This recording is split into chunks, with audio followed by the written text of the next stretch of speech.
What's up, GV gang? Brandon here with another GVG discussion, and I'm joined, as usual, by the wonderful Daniel Alba. Hello there. So good to see you. But we have a rare treat for you all today. It's Roger's base. Hey, what's going on, everybody? Hello, thank you for having me. Also, I like that you said it's good to see you, and literally none of us have our cameras on for this one. You know, you just have to use your imagination. That's what we'll do. That's what we'll do. I do my very best to not let the fact that whenever I say it's so good to see you, I'm just looking to a camera every day. That's just part of the magic, but it's all good. Right. I'm like sitting so close to my monitors where I'm at, like that I'm actually just looking between them. So I'm not even looking at a screen. I'm looking at the wall. Oh no. But we're here to talk about a game that we have all been waiting such a long time for, Metroid Prime 4 Beyond. We're on the other side of it now. It's crazy. The game is out. Whew. This is the Can't believe that. This is the AM, the after Metroid time period of our lives.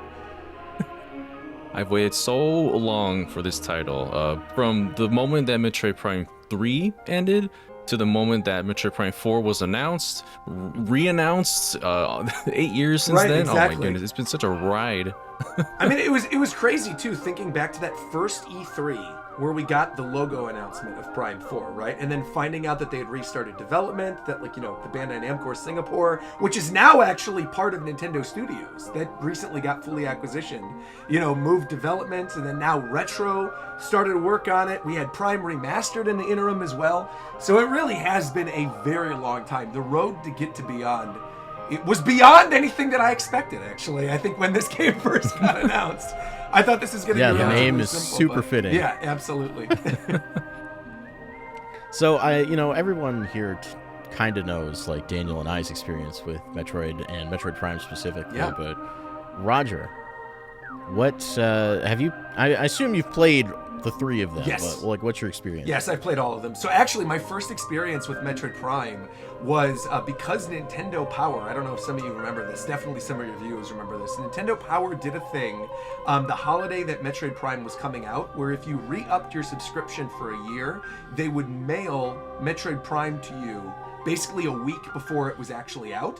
And so I begged my parents to basically re-up my Nintendo Power subscription, and they had just re-upped it because they had a similar thing happen with Mario Sunshine, where if you re-upped for a year, you would then get Mario Sunshine early.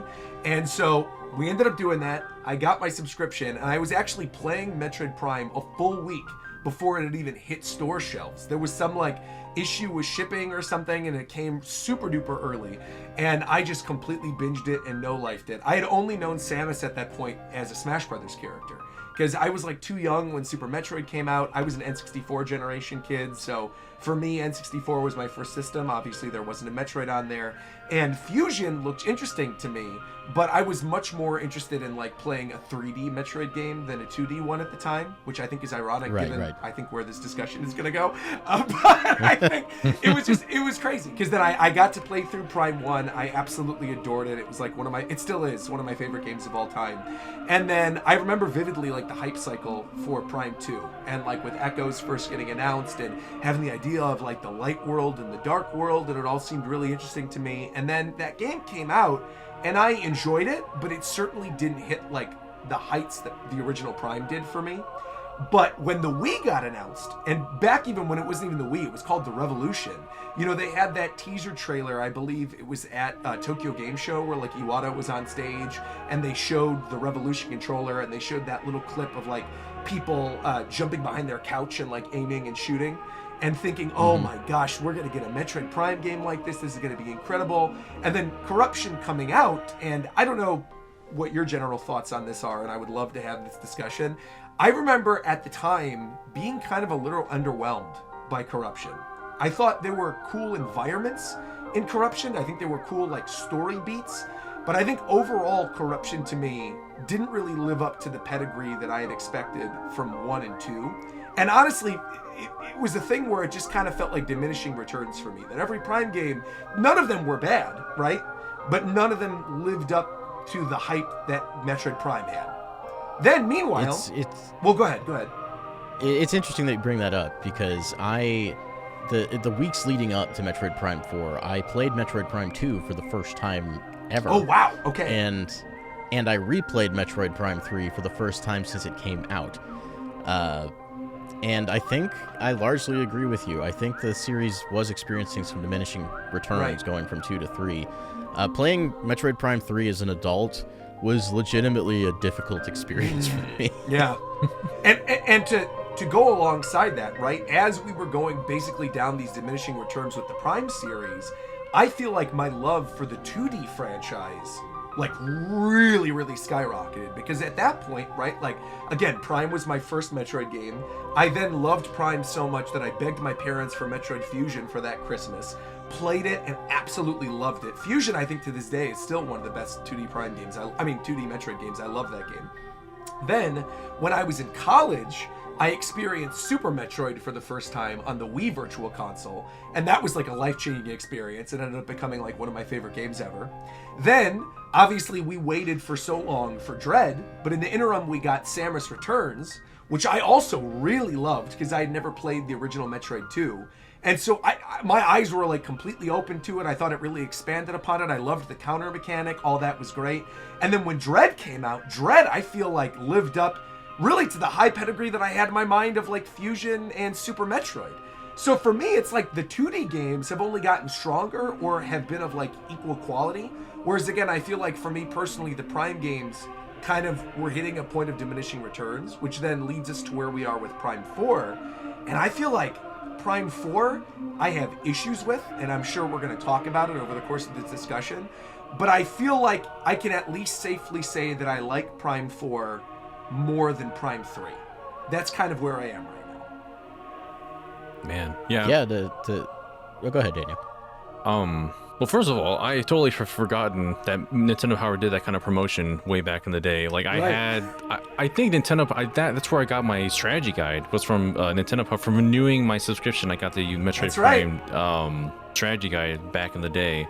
And yeah, that series is so interesting because I feel like in some ways, this is a whole entire different discussion. I feel like Metroid Prime 2 Echoes is the better of the three. When you really dig into like all the mechanics about the isolation theming and all that, Metroid Prime 3 definitely did kind of show some more diminishing returns, as everyone has already mentioned. Like it kind of shoehorned in motion controls in a way where like they kind of had to implement it in certain ways, like with the grappling hook. And that's also implemented as well into Prime 4. It's interesting to see how Prime 4 kind of is a culmination of different ideas that all three games put into one in various different ways and forms.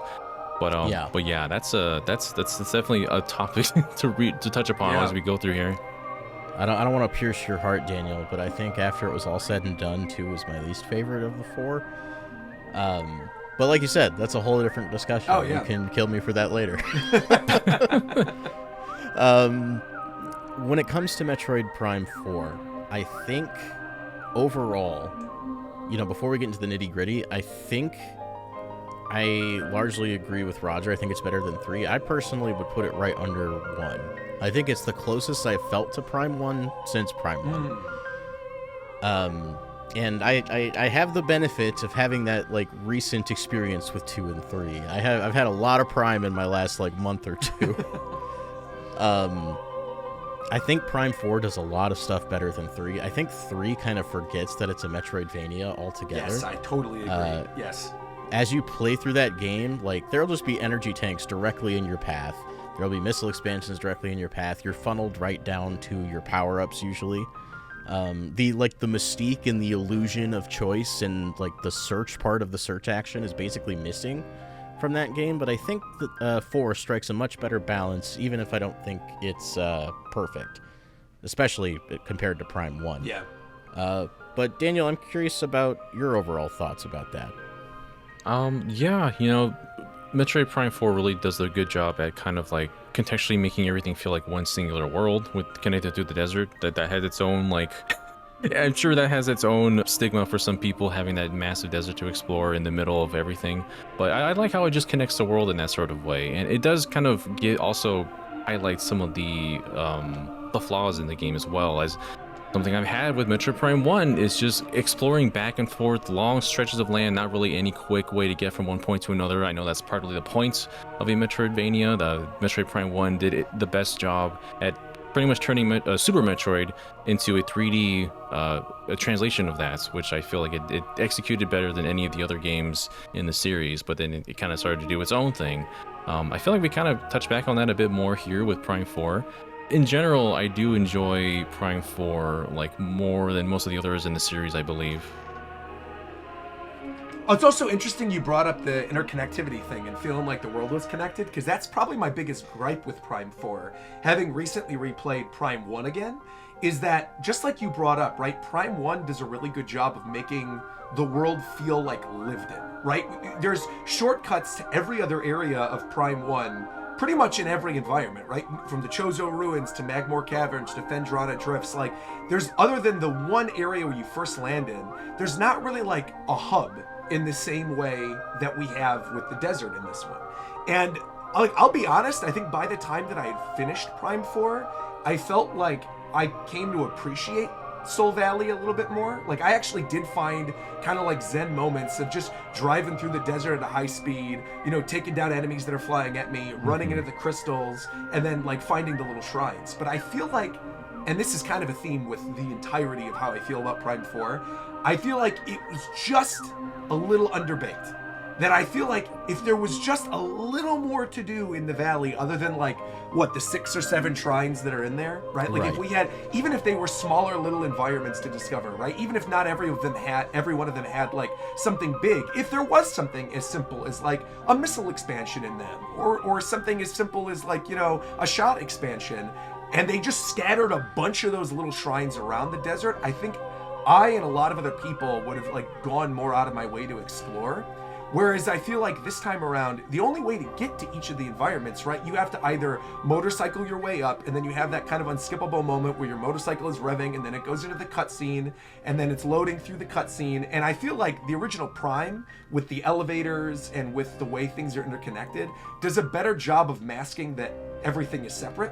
Whereas in this one, I could feel like, oh, I'm driving to Fury Green, and then after just making the whole drive to get there, I now then have to go into this thing where I'm loading into a cannon to then get shot back over there. Then I have to walk back to where the area is with all the NPCs, and then, you know, get the new thing from Miles, and he's gonna have to explain how I get this chip, and then I have to go drop off the green crystals, and then I have to go back. And it feels way more linear, and again, I think like the masking of everything not being fully connected is a little clearer in this one, in a way that I don't think I enjoyed as much. Whereas, like, again, the moment-to-moment gameplay of Soul Valley, like getting the little crystals and exploring, that aspect of it I actually really enjoyed. Yeah, I feel like Soul Valley was introduced as a way to combat that specific criticism about one that Daniel brought up, but I think they muddied the waters there a little bit. I think Soul Valley could have stood to have been about 30 to 40% smaller, given the amount of stuff that's actually in there. I'd be more critical of Soul Valley if Viola wasn't as fun to control as it is. They did a great job making that like a legitimately enjoyable experience.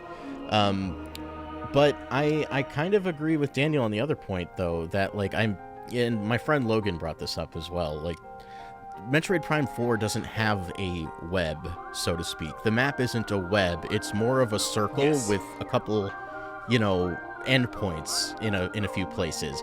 You know, it's closer to the world design of something like Ocarina of Time. But even Ocarina of Time has those teleporters that take you from, you know, like Goron City to the Lost Woods and stuff like that. I needed that connective tissue, because if I was in Fury Green, like I took a return trip to Fury Green to get a new power-up or whatever, and I found a shortcut that takes me to like Flare Pool where I can now use that upgrade, I think that would have felt better. Totally agree. Yes. Even if there was something when you get into the cannon that goes to Fury Green that would aim to a different area of the map that would take you to each of them on your way back out, I think would have been hugely helpful, because then you don't have to go back through the desert all the way again and feel like you're wasting time. Again, a lot of the time you're not, right? Because you're getting crystals or you're finding new things. But I think because of the lack of amount of shrines that are in that Soul Valley area, I feel like after about 2 trips, you've pretty much discovered all of them. Right. Even like where the areas are where there's like mech parts, right? Like towards the end of the game. You run into them really early on, but there's not really anything you could do. You just make a mental note like, oh, well, when I get the eventual lightning you can't interact with I can them. come over here. Right. So it semi feels pointless. And again, Metroidvania games, it's always about things where you find something, you just can't interact with it yet, and you have to remember to go back. But I think so much of that in a Metroid game is usually because you're exploring the main environments. Yeah. And it's not like in the hub area. You know what I mean? It doesn't feel Where it's organic in this case. Right. And mind you, there are aspects of it that feel organic in each of the individual levels, like Flare Pool or Ice Belt or the Volt Forge or whatever. And there's reasons to go back if you remember. But by the time that I got a lot of the upgrades that would have unlocked that stuff, which is crazy for me to say, I feel like with a Metroid game, because these games are already pretty short, I was just kind of like ready to mainline to Chrono Tower by that point. I was like, I don't really want to, and I think a lot of that was because I knew I had to then go back to the desert to drive back to their area and then go through the cutscene where you're going through it to actually be able to interact with those things again. So I'd remembered, like, you know, there were things I could activate with the electric shot, but by that point of the game I was like, I'm strong enough, I don't feel like I need to do this. I have one major criticism that I imagine we'll all agree with. You know, when it comes to a Metroidvania, I think a lot of people like the idea of getting lost for a little bit. You know, I have this ability now and I don't quite know what to do with it. I remember like getting the ice chip for the first time and immediately having places I remembered in, you know, from my travels being like, okay, I'm going to go back here, I'm going to go back there, I'm going to do this, I'm going to do that. And within like 3 minutes of getting into the desert, I get a call from Miles and he's like, hey, what if you go to X location? And I'm like, why don't you let me figure that out? Totally agree. Yeah. Because it was doubly frustrating for me because a lot of the time he'd call me with a suggestion for something I was already planning to do. Right. And I'm like, you gotta have a little bit more faith in the player to make that kind of decision. Metroid Prime 1, 2, and 3 all have the ability to toggle off the hint system, but this game doesn't. Which is wild because I feel like at one point later on, right? Well, not even later on, it's pretty early on. He's like, if you ever get lost, just hit the radio on the menu. And it's like, okay, but you're talking to me before I get hit. Why would I hit? Yeah, I think the first time he says, if you get lost, call me on the radio, that should be that. And unless you click the minus button, go to the menu, and then click the radio again, you should never need to hear from him ever again. Yeah, I was gonna say the whole reason that there was even that option was for specifically that reason. And sometimes when I click on the radio, it's just static. I can't reach anybody anyway. So like, what's the point? Yeah. What was the purpose of this? Like, I get the idea, and the game does this a lot, where it's like trying to bring in new players who may not be familiar with kind of the Metroidvania type part of the experience. And I think having those kinds of things there is fine. Like Metroid Prime, the original one, had the hint system on by default. And I think for me as a new player, I'm similar to you, Roger. That was my first Metroid game. I think that was good for me. Like that allowed me to enjoy that experience as a young kid. But as an adult, like, that's not what I'm looking for. Like, I'm confident. I know what I'm doing. Now I want the game to let me feel like I'm behind the wheel, you know? And realistically, like, it's weird to say this because obviously it is a Metroid game at the end of the day, but this does not feel like a Metroidvania to me. This feels like an action adventure with Metroidvania elements. It really does. It really, like, this one in particular, because of how cut and dry everything was, of like the order in which you do things. Even if the other games did that, right? You still need certain power-ups to get to other areas. Those games weren't outright telling you, this is the next place you have to go. And so you at least felt like you had the freedom of choice, whereas in this one, it's pretty transparent by like even the second area that like, oh no, this all has to be done in a very specific order. And unless you go in this order, you're just not going to be able to progress. But it's like getting lost, like that's part of it. That's part of what makes it fun. That's like why these games are enjoyable. So yeah, I'm completely right there with you. I think there were a lot of comparisons even now that were saying like this is more like a Zelda game than a Metroidvania. Agreed. There's a lot of moments where it does definitely feel that way. Like I'm not exploring to the kind of extent that I would in any of the other games. Metroid Prime 3, for somehow, I don't know if anyone else feels this way, I think that was more seamless in going from place to place because you would just find like a docking bay for your ship. Sure. You would just go there and go to another planet. Like you're going completely other planets, and that somehow felt more seamless than driving to the desert, going to like the pod that shoots you out somewhere, going here again, and getting the upgrade ship made by Miles and then going all the way back again to go somewhere else in the desert. And then, yeah, it feels like it was just a little bit more cumbersome in Metroid Prime 4 somehow. Cumbersome's a good word to describe it, yeah.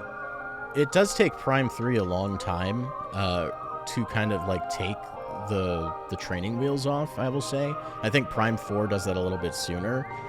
That said, Prime 4 never completely lets go, and I don't think Prime 3 doesn't either, but it's not nearly as like heavy-handed. I feel like once you're on Elysia, and especially after Brio, that game does not let you do anything that you're not supposed to. But once you're on Elysia, you know, it kind of takes the training wheels off. You're starting to planet hop a little bit, and that takes the place of that kind of web of shortcuts that you have in Metroid Prime 1. So I still think in the end I prefer how Prime 4 does it, because I have a lot of things to say about Prime 3, but we can save that for another time. I feel like they were afraid to commit to just letting the player drive the experience. I think my opinion about this would overall be very different had Miles calling me been something I could turn off. Yes, like, I agree. It's weird to say that, but like it's so important to the vibe. And I'm not even saying that this game has to be a Metroidvania. I think that's looking at it the wrong way. That's the experience I was hoping for, and I think the experience we got is still good, but just in a different way. But I think there's a better marriage of those two ideas that we can arrive at. Yeah, it's so odd. I do completely agree. I think, you know, this will maybe get me a lot of flack for saying it. I feel like this game in particular has more in common with Metroid Other M than it does Metroid Prime. And that's not like I am not like an Other M hater. I feel like there are certain things that Other M did well, right? With like where you're switching between the different, you know, the third person action into like the first person when you're doing some damage for stuff. And I almost feel like when you're in the desert where you're like on the motorcycle in third person and you swap to the first person to do, you know, certain fights, or like to, you know, shoot a missile at something you might have missed if you were driving past the crystals. That to me feels more like Other M. And Other M, I kind of had the same feeling in terms of like it being a Metroidvania, is there were obviously elements to it, but it felt more like an adventure game with like boss battles, and occasionally you would discover stuff. And obviously with a heavy emphasis on characters and on story, which brings us to what you were just talking about with Miles, right? And like the NPC characters, because when those previews were coming out for this, I had only played at the Switch 2 experience, and so I'd only seen that opening area, and I thought it was great. But when those previews were coming out, and I was hearing people say, oh, these NPCs that are talking to you the whole time, as a Metroid fan, that really scared me. And it wasn't because I was like scarred from Other M or anything. I'm not against the idea of, you know, characters talking to you in the middle of the battles, or, you know, while you're adventuring. I think it's just like the way that it sounded like it was handled in those previews was freaking me out a little bit. And I actually think that by the end of Prime 4, the NPCs actually, other than Miles in the desert, didn't really bother me. And in fact, I kind of felt like in the flare pool area in particular, I was kind of like endeared to them a little bit. Like these nameless Federation characters who then by the end, I was kind of like, you know, I don't know if we're getting the spoilers for the ending. Is this like an open spoiler talk? We'll put out a warning. I think okay. it's been...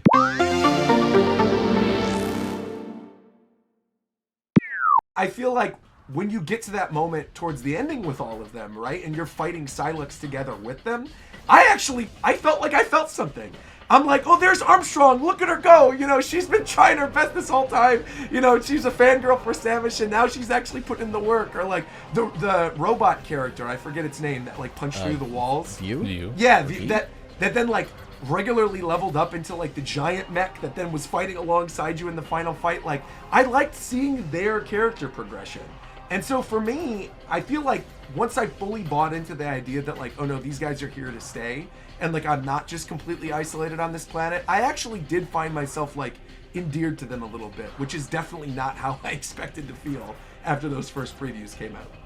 There's so much with the first previews that I could say, because like it's very parallel to what happened with Metroid Prime 3 Corruption, because those previews also said like, oh, this first hour or so is very linear, there's not much exploration, you're just talking to a bunch of people in the Federation, there's these other hunters that are there, and it just reminded me of way back then. But also after that, I mean, you do get to be Samus and explore the world. The vast majority of this game is that exploration, and it's not tied to the NPCs that are involved there as well. And I was like, please, you're overreacting.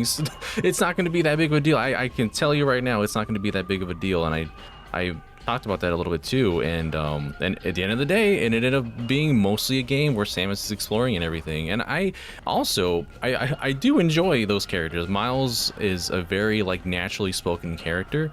Everyone, their performances were so like natural, and the performances are really good. I know people were memeing about it, but the oh look, she's going morph ball. I actually did get a chuckle out of that. Like when that sequence happened and you're boosting to boot up it's not the energy, but it's like the. I mean, I'm looking at Armstrong and I'm like, that's me, man. Yeah, right, exactly. Yeah, like everyone, like that first time when you're meeting Miles is like, oh, he's talking to Betsy when it's all broken down, and he's all like, that's Samus, you might know her, she's famous. It was just such a natural delivery of that sort of thing. But yeah, Nora Armstrong was a wonderful character. Just the fact that she fangirls over Samus, and of course there are characters like this in the world that they look up to characters like Samus. Like you're such an icon to the Galactic Federation, and I don't know, it just felt like it was very grounding and humbling to like see characters like that, as well as, you know, the more professional ones like Duke, for example. The characters are also a little bit more than, you know, just kind of that surface level experience. Because like if you go back to the temple, you know, after you've encountered some of them, they'll be having conversations. Oh yeah. And you can legitimately learn things about them that you won't if you're not there listening to it. Like the reason Duke is so protective of Nora is because he has a daughter himself. And you don't learn that unless you go back and listen to him talk about it. There's also a moment I went back and Nora was singing just a beautiful song, apparently, that her mother sang to her as a kid. This valley strange, oh so untold. Wander the world, searching for a home. That's beautiful, Nora. My mother used to sing it to me whenever I got scared or, you know. And I was like, I feel like the experience is better for having this kind of stuff. Like, and you know, I think there's a thematic element too that people aren't looking at so much. Like in many of Samus's experiences, she is not willing to rely on people because of the people she has lost in, you know, prior games and in her backstory. And, you know, she doesn't speak, when I have criticisms about that, but like she does emote sometimes, and you get the impression that at first she's not really into all these people being around, but she kind of softens up to them. And then she starts reacting when things start happening to them. And I'm like, oh, she's giving herself over to this idea that she can rely on other people. And then by the end, they completely, you know, do a 180 on that, and oh, now Samus has to deal with being alone. And I'm like, that's kind of brilliant, actually. Yeah, I totally agree. I think the characters, I understand a little bit, like when you're in the environments and it feels like they're telling you where to go, it can be kind of annoying. But I totally agree with you, and like when you go back to base camp and you get those little interactions, it does make the world feel a little more like lived in, and I did actually enjoy it. And again, I think we're not used to it as Metroid fans, like we're used to the isolation, but I do think like there is a way in which this works. And I think this is like a step in the right direction if they want to do... I don't want every Metroid game to be like this, obviously. Like, I never want to lose the side of Metroid that's like the more, you know, you're lost in this environment and you have to explore on your own type thing. But even when you look at Metroid Dread, right, there were lots of characters talking in Metroid Dread with like Ravenbeak and stuff, but they weren't involved in so much of the story. So I think a lot of people just like weren't really complaining about it as much, or like they led to really cool moments. Whereas in this one, they are kind of always with you. Like you can always go back to base camp, and once you've quote unquote like unlocked them, right, or freed them from whatever area they were stranded in, they do, add more to the lore, and like they do have these fun little interactions with each other, which again I do feel like add to the story of the game, and then makes it by the time you're in the climax with all of them to like you're actually feeling something for them when they go, no, Samus, you go on ahead, you take the transporter. And then when she hangs up Tokabi's little thing on the tree, I thought it was great. Yeah, I'm willing to admit I cried. For the ending, I legitimately teared up. Wow, yeah, I did. Really? Wow. I just, because I wasn't expecting it. It came out of left field and it got me. I also had the privilege of watching my friend Logan beat the end of the game, and he teared up too. And Same thing. And he was very not into the whole character thing at first. Yeah. Every Metroid Prime game after the first one, like they progressively have more and more NPC interactions to help push the narrative, from like Umos from Prime 2 to the other hunters in Federation in 3, and now with this one, I feel like it was like just the right amounts of other characters' interaction involved, and not, obviously not in the game itself, but there are still some moments that I enjoyed, like going through the mines with Armstrong by yourself, like trying to get over the fact that Duke might not be alive when we get out of there. There's just a lot of moments that I didn't expect to see in a Metroid game, and I think it does help to kind of expand, the characters of this world as well. I thought it was well done. And that's another positive too that I'd love to put in favor of the game. I think the individual areas, while a lot of them suffer a little bit of straight line syndrome, I think the overall like impact and meaning that each area has to the overall narrative is super cool. I agree. Like my experience going through Ice Belt was just awesome. That was like crazy. Learning the backstory of the Lemorns, Yep. like slowly as you go through it, was brilliant. And I remember these places really well because of those moments. Ice Belt in particular, I think, is a standout. That to me feels like the most Prime kind of area, right? In terms of like the exploration and then doubling back.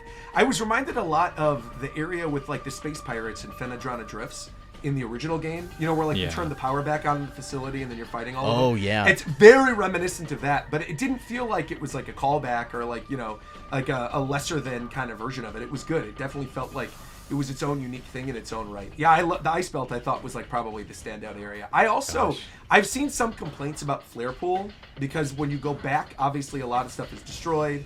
But the first time going through it, like you said, the stuff with Armstrong and with Sarge, and you're opening up the doors, and then you have that moment where you have to escape, and Samus lets the two of them escape, and you're like, I gotta make it out myself. I thought all that stuff was really well done too. I enjoyed it. These areas are so well done. Like I think the one that still sticks with me the most is you're going through the Vault Forge, and when you turn that thing on and the music just hits, and you're just like, damn. There was something about that music, that the main theme of Vault Forge starting when you turned everything on, that just hit very strongly, and just like, man, you're in this like ancient facility, and that got me excited to like actually create the Viola from that point. That's such a cool use of a location too. Like there's 3 towers. They each have their own function in the creation of the Viola machines. And if you want one, you're going to have to go through it. Even as far as like doing the certification at the end. God, with the Mario Kart stuff. I can't believe they put F-Zero in my Metroid. It was crazy. That was so funny. I still think one of my favorite moments was when you have that realization with the puzzle, like when you first come out of the first tower and the arms come back online, that like, I have to go where the little wheels are being made so it can pick me up to throw me on the machine. That's like, so clever. That was actually really cool. Yeah, I loved that. That was single-handedly like the best aha moment in the entire game. I love for me. that. Yeah. It was so like naturally built into the environment. It's so good. That's something I'll praise Retro for to the end of my days, because like they're so good at building like incredible, beautiful, impactful environments, and I think they may have been at their best here.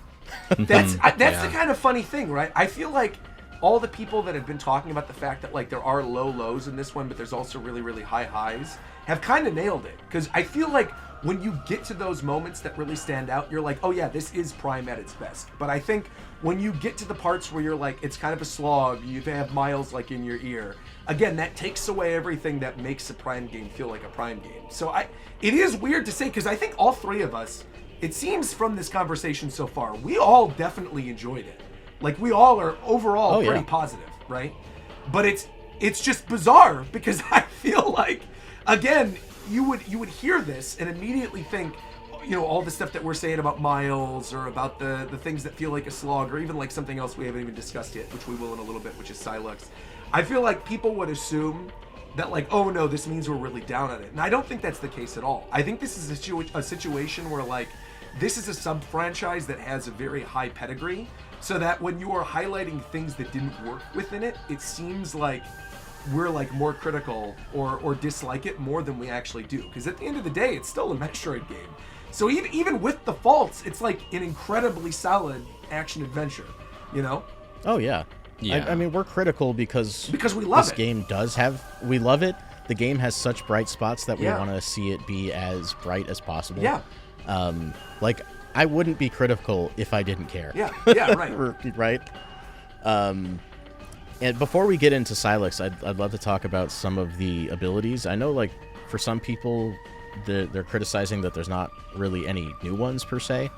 I didn't really find myself minding that personally. I didn't either. Yeah, I didn't. No, They recontextualized some of the abilities, like the control beam, which at first I was like, oh, this is kind of lame. And now I'm playing through the game on hard and mouse mode, and I'm using the control beam all the time. Oh yeah.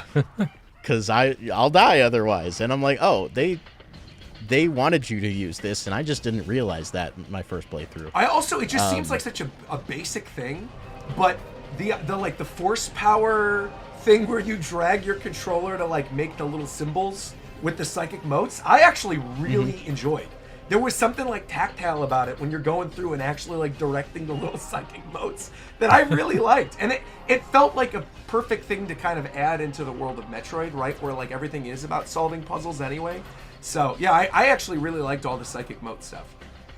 Yeah, it's so interesting to see how many ideas like kind of come from other Metroid Prime games and implement themselves here. Like with the same thing with like grappling. Like they did the same thing where you rip off the shields off of those bots that are. Yes, I love that. That hit me way too hard, and I'm just like, oh, I'm almost dead.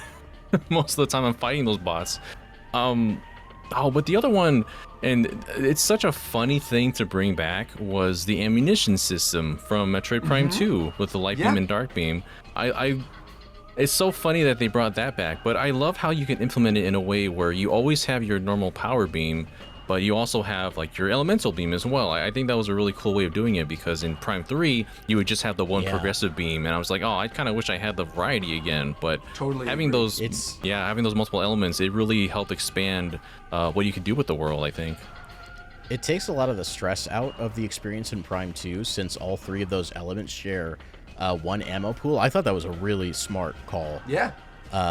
Just having them all be one ammo type. It's especially unique in hard mode because save stations don't replenish your ammo in hard mode. Oh. So you have and to there are a actually go lot out of your way to fights in find that them. game. Yeah. Yeah, there are a classic. lot of fights in that game where your elemental beams are really important. And I am finding myself struggling through hard mode because of that. I could talk about hard mode all day because I'm having a great time. I'm playing through hard mode right now, and I'm also really enjoying it. I've only gotten through Volt Forge the first time right now for the hard mode playthrough, but literally I finished the game and immediately started up a hard mode save because I wanted to Some see of how those different battles it was going to are be. brutal. Oh yeah. I've seen people criticizing the combat and saying it hasn't really evolved, and to that I say play it in mouse mode and play on hard mode, and you will have a completely different experience. I'm glad you brought that up. Have you been Did you play the first time you played through? Did you play in mouse mode for a significant portion? I played twin stick style in my first I did too. playthrough, and now I'm playing exclusively in mouse mode for hard mode. Wow. Interesting. And the way I interact with the game feels so different because of that. Like, I feel like this game was designed with you having that much freedom of control in mind. Like, obviously, you have the Prime 3 style motion controls, and a lot of the bosses, much like Prime 3, are designed with you, like, locking on and tree aiming in mind. But it feels especially good with mouse controls. And maybe it's because hard mode is demanding me to be a lot more quick on my feet and accurate, so it just feels good naturally. I don't know, but like it's really working for me. Interesting. Yeah, I've my first playthrough, I essentially took the two Joy-Con and I mapped it to emulate a Wii remote and nunchuck basically. That was my first playthrough, and I enjoyed it that way. I got used to it that way, so I do want to try it on mouse mode more. I tried it a bit on my first playthrough. I was like, I don't know if I can grip the Joy-Con like this the entire time, but I gotta find some ways to make that a bit more easy. Yeah. I'm playing it with a grip on my right Joy-Con to make it easier to hold. Nice. I would 100% recommend that.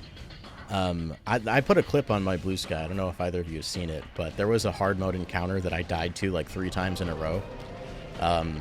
It's one of the flare pool encounters on the bridge, and you're fighting like the Cybots. Oh, I think it's the yes, one with, yes. There's Uh-huh. 2 of them with shields and then like a normal one. And on my third attempt, it just suddenly hit me. As soon as they came out of the elevator, I charged my control beam and had my control beam go all the way to the other side of the bridge, hit both shielded guys from behind, and I exploded the ammo. It made them fly off the bridge and they died in one hit. What? And I kind of blew my own mind. I was like, they designed that intentionally, and I'm just now figuring that out. So yeah, I'll sing hard mode praises forever. It's really good. Also, if you're already back at that part of the flare pool, you've been flying through hard mode then. I mean, you're making at a pretty good pace. When I started playing through on hard mode, I was skipping through cutscenes because I literally just watched them all, so like I didn't need to. Yeah, the game's pretty breezy when you're not watching all the cutscenes. But you mentioned Psylex, and I do want to talk about him. Yes. So, go ahead. We have been. I know, like, not a lot of people are aware of Psylex. I'm pretty sure all 3 of us knew a whole lot about Psylex well before this game was announced. Yes, unfortunately. Yeah, because of Hunters. Yeah, Metroid Prime Hunters. I'm playing through that right now, and I'm having a time in quotation marks. But yeah, Psylex has been kind of like this background villain that they've been building up slowly over time. He was teased at the end of Metroid Prime 3. Yep. He was teased again in Federation Force, and now we're finally here. He's finally the bad guy.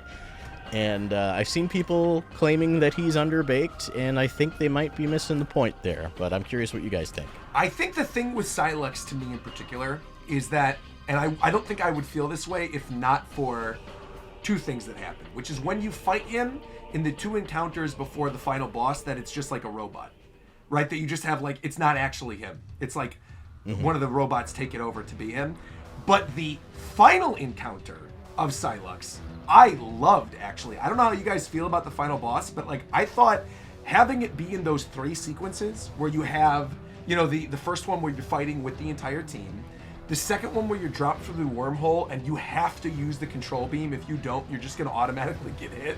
And then the third one when you're on like that weird like astral plane Doctor Strange thing in the middle of space where you're fighting him again. That whole thing was great. And I just kind of wish like that we would have seen more of him throughout the course of the game, just like with little teases of here and there, like manipulating things in the background. You get a little bit of that with the flare pool, where you see he was actually inside of like the machine that was attacking you, or you get a little bit of that in the Volt Forge as well. But again, I wish there was just like slightly more of him, because he's an interesting, cool looking guy. And I think all the little like the intercuts that you get with him and like wanting revenge against Samus for whatever it is, you know, that happened in the past. I agree with you. I think that part is underbaked on purpose to potentially like seed out things to come for future Prime games. Yeah, I think this is very clearly the beginning of a new trilogy. Yeah. And, you know, they probably could have put more here in the first game, but I think this is just something that will grow over the course of the next few. But what did you think, Daniel? I was shook when this man started talking.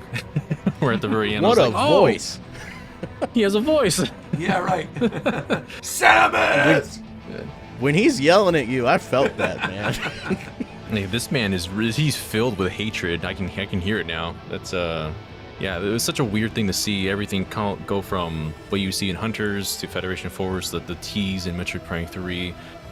Seeing everything implemented and just realized in 3D, like the lockjaw, like his version of the morph ball. I was like, oh man, awesome, they added this in here too. It was crazy. It's like he stole my energy tank. The nerve of this man. And then you gotta boost it in to knock it off it. Yeah, I love that. And then, like, when he's close to death, he can steal up to 3. And if you only have like 3 levels of HP left, you just die. Yeah, it's pretty nuts. But no, it's interesting to talk about this character because like we waited for so long, and it's like, did they do him justice after all this time? And I think we still have to kind of wait to see what goes on with this character in future iterations, because like they invested so much time to build up this one character that at this point it's like I don't know if I'm feeling it quite yet. I mean, I love the design. Yeah. I love that there's actually some tension that, you know, there's somebody that genuinely just really hates Samus, and you can see bits and pieces of Silex's past during the those cutscenes at the end too, yeah.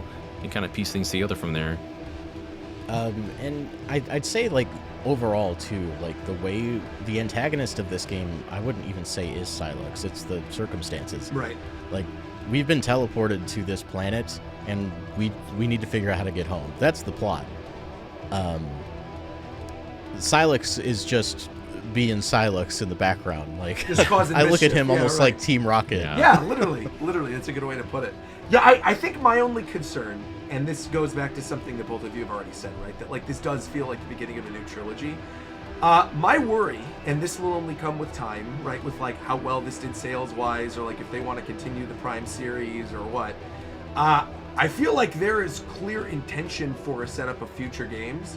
I am wondering if we do actually get those future games though, because it took this long to get to Prime 4 that I feel like unless they're already in development and like planning things for Prime 5 like in a realistic way, I don't think we're seeing it like anytime soon. And I also like, maybe because this is technically like a cross-gen release, right? This was on Switch 1 and on Switch 2, that maybe like Prime 5 will be exclusive to Switch 2 in like 3 or 4 years or something. But I don't know if I could put myself through the hype cycle of another like 17 years of another. I mean, genuinely, like I don't think there's enough in this one to make me feel like that amount of time between the two games is gonna really like pay off in the end, you know?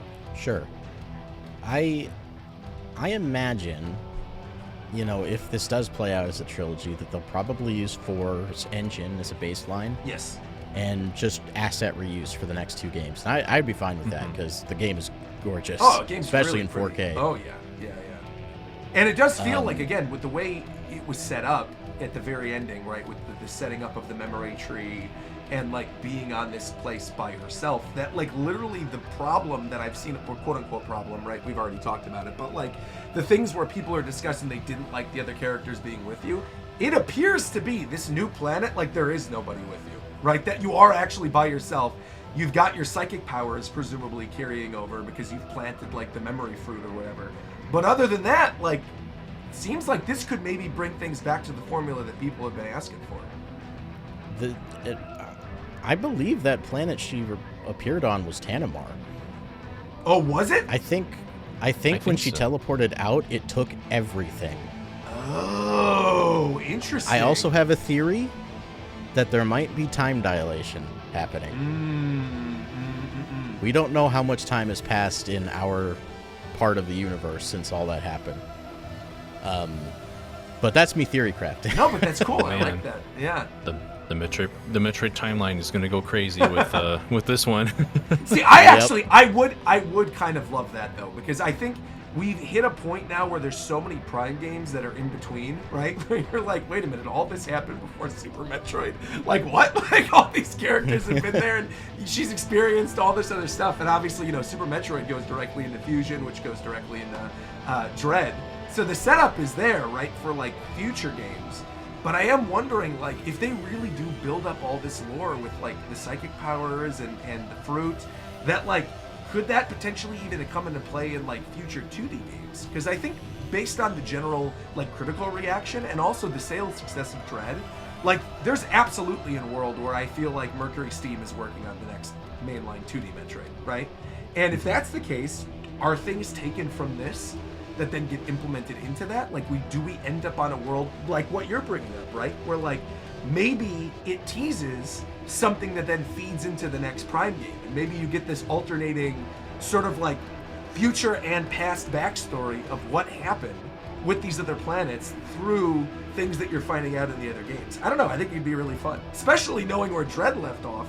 with like the Metroid powers at the very end of it, and then taking that Metroid power away at the end. And I don't know. I think there's a lot of cool stuff that they could do here. Yeah, there's a lot of finality in Dread. It ends an arc of the story. Yeah. So like the future is completely open, and I think having an interplay between Prime and the 2D games would be super cool. Yeah. Yeah. Did either of you see the full cutscene with Psylex? That you can unlock via the Amiibo? Well, you don't need the Amiibo to unlock it. Oh, you don't? Because I unlocked it. Okay, how did you unlock it then? Because I'm curious. 100% scans, 100% items. Got it. Okay, Yeah, so yeah, when you it do shows- 100% everything, it shows you the full thing. Yeah. It doesn't actually show it to you. I had to go to the gallery and find out I unlocked it. Oh, interesting. Yeah, the gallery. Okay. Yeah, you need like 100% scans for a lot of things in the gallery. I'm just like, oh great, I have to go through and hopefully Scan not miss these everything. unmissable scans again for another playthrough. I felt very lucky that I scanned those ones in the beginning. Yeah. Yeah, anything after Tanimar, or anything in Tanimar, if you don't Tanimar scan it, missable. Right. is right, gone. Right. Yeah. Which I think that's dumb, and we shouldn't do that again. But that cutscene does go into a little bit more depth regarding Psylex. Not a ton, but I think there's a little bit more context there.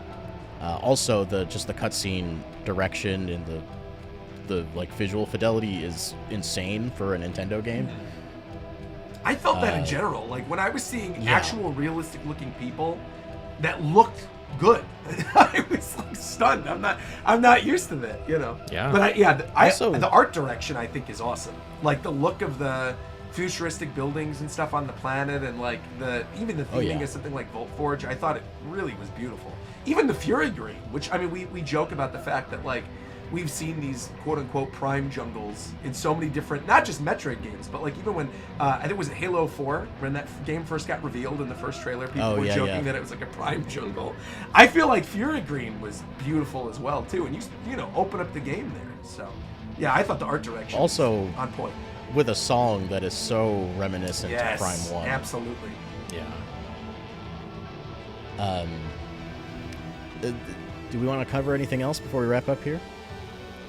I don't know. I mean, we kind of already talked about the future of Metroid, which is kind of the thing I was interested in hearing from you guys.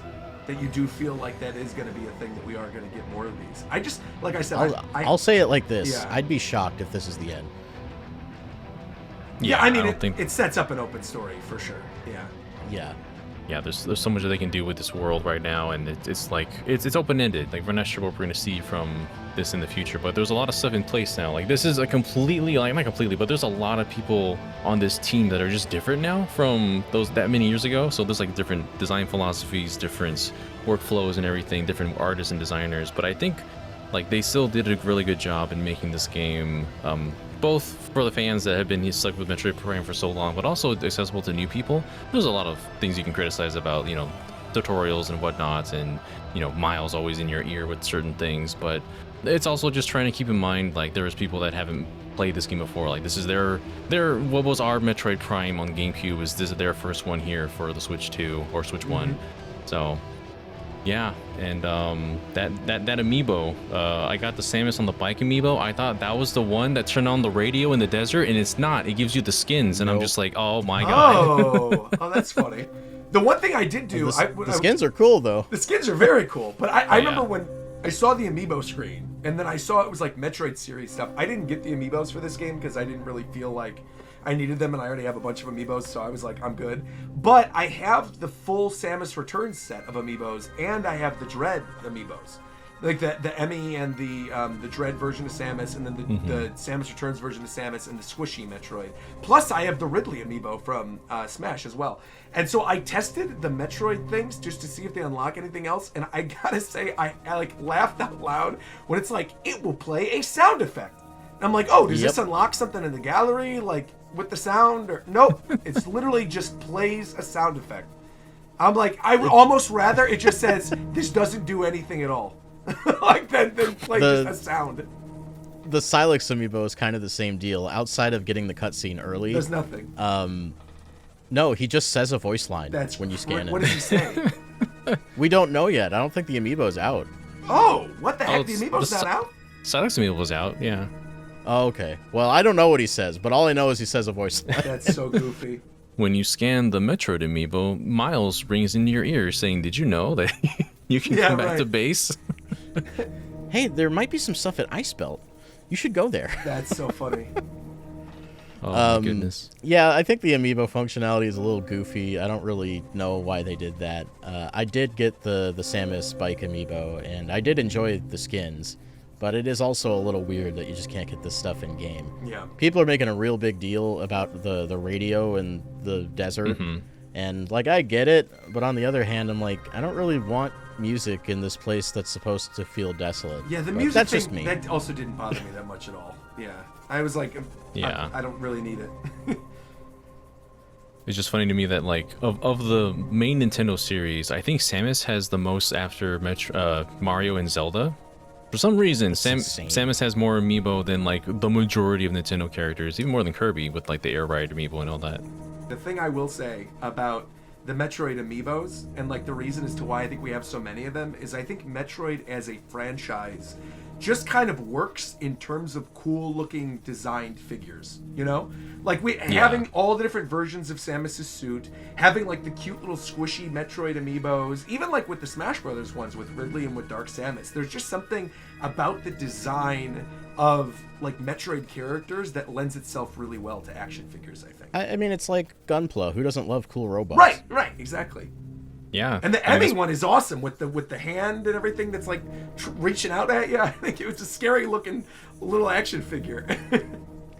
Yeah, you can make a little scene with the Emmy and the Samus and the Metroid Yeah. Dread Amiibo with like she's like sneaking behind a corner and Emmy's about to jump at you or something. Yeah, Yeah. those are really well designed, and I love the Viola design and the Samus in her the red and black suit as well. So I knew I had to cool. get that Amiibo, as large as it is on my desk. And some of those Viola skins are really sick. I especially love the Metroid Prime one with like the purples and orange. Looks fantastic. But I think that's about all the time we have. I want to thank you both for talking about this with me, because I feel like this is the game I've had the most like, tossed salad of opinions going on in my brain. Sure. And just getting them out, and like it's been difficult being on the internet with this game coming out, because I feel like so many people are pointing criticisms at the things that don't matter and not really getting into the meat. And I feel like the three of us were very like tuned to what the game actually does wrong. Oh yeah. Yeah. I think it definitely helps that we also have experience with the rest of the Prime trilogy and how it compares to this one in particular, and like what it does better, what it does kind of worse, and what it can do to improve if they go forward with a Metroid Prime 5 from here. And the fact that so many of us that are like hardcore Nintendo fans have also recently replayed the first Prime game, because Prime Remastered was like, 2 years ago or something? So the Yeah. majority of us that have been waiting for a Metroid Prime game kind of like had a forced refresher a couple years ago when that came out. So it's at least like recent enough where you could pretty easily compare, whereas I think if that wasn't there and we did kind of have to go back all the way to Corruption to really like, which again you did, you played through 2 and 3 recently, good on you. But I think having like re-experienced Prime recently was a huge help in trying to figure out like why I didn't like the certain things that I didn't like, and why I think there is potential for things in upcoming games too. So yeah, it was, and thanks for having me again. Appreciate it. Of course. Yeah. And for me, like they, like you said, they gave us Prime, the pinnacle of the series for a lot of us. And then 2 and 3 kind of take a dip. So for me, when I got to 4, I was like, look at all this stuff this game does better than 2 and 3 specifically. Right. I do hope they throw 2 on GameCube NSO at some point. I think we're now at a point with like Wario World being revealed that like anything can happen. I thought for sure we were going to get through that first DACA stuff that got announced during the Switch 2 preview thing, and that once those were done, we would start getting into the rest of the GameCube catalog. But now that we've seen that they could start adding other things, Prime 2 might be a good one to throw back on there. It's got to happen. I do hope that Echoes, Metroid Prime 2 Echoes does appear, so I can continue to spread the word of Echoes to other people. And have I'm the going to multiplayer. be your Dark Samus in that game. Oh yeah, And constantly like fight against your opinion. The two sides of GBG. It's so the one thing we don't agree on ever. Yeah, Prime 2. But thanks again for joining me. both of you. And Roger, before we wrap up here, where can people find you? Sure, you can find me everywhere at Rogers Base, YouTube, Twitter, Twitch, Instagram, Bluesky, you name it. I'm everywhere. And yeah, once again, thanks for having me. It was fun to get our opinions out of Metroid Prime 4, because I very much felt like how you did, where I had all these things that I was thinking about, but it was like too late, or also kind of too early to do a video, right? Because like there's a lot of people that are probably going to be getting this over the holiday season that then are playing through it. So it's cool that people can come back to this and hear our opinions once they've actually completed the game. But yeah, I had a great time with it, and had a great time talking to you lovely gentlemen. This was a wonderful way to spend my afternoon. Yeah, it's always a pleasure. If you want more Nintendo Switch 2 discussions, reviews, news, all kinds of weirdo stuff that we do here at GVG, make sure you subscribe. We have a lot more on the way. You'll probably be listening to this over the holiday season. There's a bunch of holiday videos on the way. So Merry Holiday, Christmas, every holiday. I don't know what I'm saying. Goodbye, everybody. Have a good one. Take care, Till everybody. we meet again.